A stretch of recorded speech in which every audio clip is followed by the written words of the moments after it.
বেঙ্গল ভলেন্টিয়ার্সের বিপ্লবীরা যারা নবীন তার সঙ্গে দেখা করতে গেছেন। তিনি যখন ঢাকায় পরামর্শ চাইছেন তখন তিনি এই কথা বলছেন তার মৃত্যুর কয়েক মাস আগে।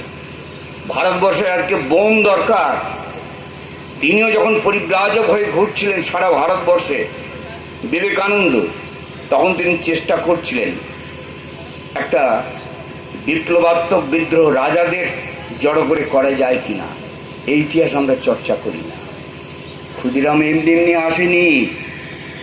বিবেকানন্দের ভাব শিষ্যা, যাকে বিবেকানন্দ সিংহী বলতেন, সিস্টার নিবেদিতা, বিপ্লবীদের যে সাহায্য করতেন, যে বোম পরীক্ষা করবার জন্য দেওঘরের কাছে যে উল্লাসকর দত্ত, প্রফুল্ল চক্রবর্তী মারা গেলেন, এই বোম কোথায় তৈরি হয়েছিল?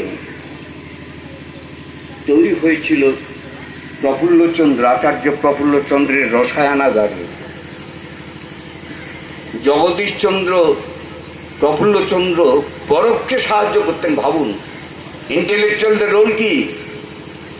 এর পরিপ্রেক্ষিতে আমাদের বিচার করতে হবে ইন্টেলেকচুয়ালদের। আজকের আপনারা অনেক ইন্টেলেকচুয়াল এসছেন, আমার ভালো লাগছে যে আপনারা ক্ষুদিরামের পক্ষে, আপনারা ক্ষুদিরাম বেঁচে থাকুক